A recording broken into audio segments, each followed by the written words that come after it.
This is my presentation for this week. My article was on reading comprehension strategies for high school students with autism spectrum disorder. Those are the authors of the article, and the presentation is by me, Deborah Valdez. The overview of the article. This article describes a systematic approach to supporting the development of reading comprehension for students with ASD who may be learning to read, or for those who are reading to learn. Students that are learning to read have not yet achieved a functional level of reading, while students who are reading to learn are typically adequate decoders but may struggle with comprehension across content areas due to difficulties with more complex text and vocabulary encountered in upper grades.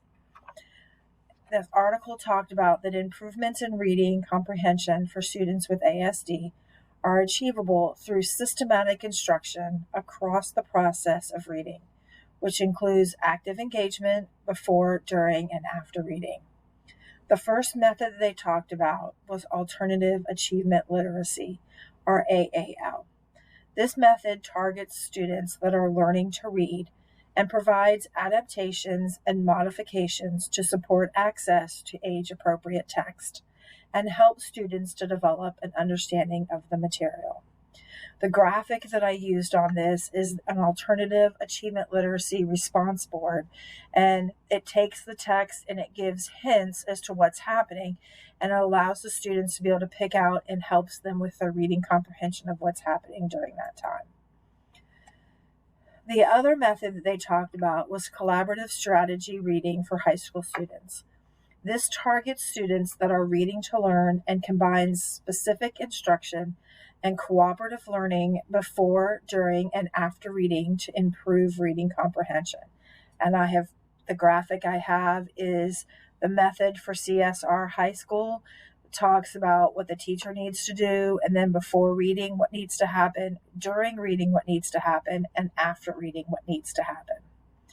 The author's perspective is that regardless of the strategies used, quality reading comprehension instruction involves previewing the text and activating prior knowledge, teaching vocabulary, engaging the reader but supporting so that they understand the material, and then assess to check for understanding.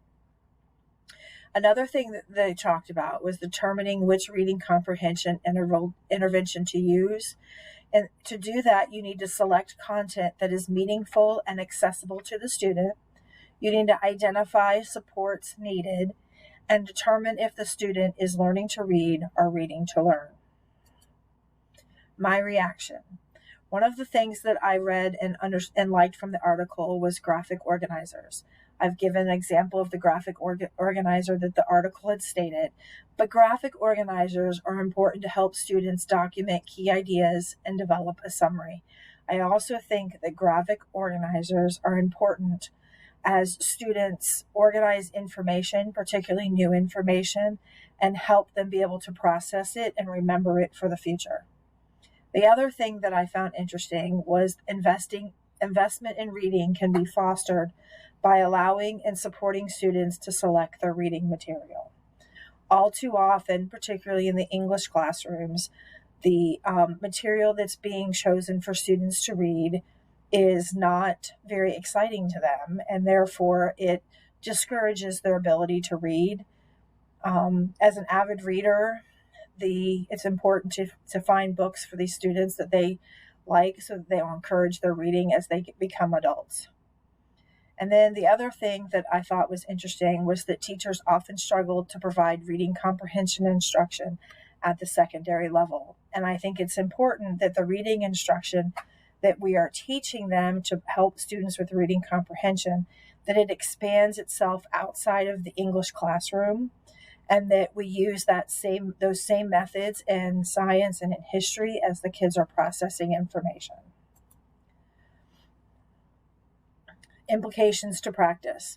Pre-teaching vocabulary and reviewing keywords at the start of a reading lesson helps students understand the terms and gets them ready to comprehend the main idea of the text. It's very important that students learn the new vocabulary words and understand what is happening in the story or in the material so that they can better comprehend what's happening. Incorporating comprehension questions into the actual sections of test and chunking the material allows students to make clearer connections to the material, helps them better identify the key facts, and decreases the cognitive load for passage comprehension. I've found a lot of times that students, even regular students without disabilities, when they read long passages, by the time they're asked questions on the specific details of the passage, they are confused and don't remember what happened at the beginning of the story. So this is something that would be important to stop periodically and help them chunk the information and put it on a graphic organizer, or help them understand what's going on to this point so they can take that information as they read the rest of the story. It is also important to take the time needed to continually model reading comprehension strategies and encourage students to make the strategies a habitual part of the reading process. I mentioned this a little bit in the last slide, that the reading comprehension skills that are being taught and the annotating that's being taught in the English classroom needs to be expanded outside of that classroom into the history and the science departments, where the students are all processing multiple information and new vocabulary words and all the information they need to learn for those classes. Here is a picture of my references. Thank you all for listening.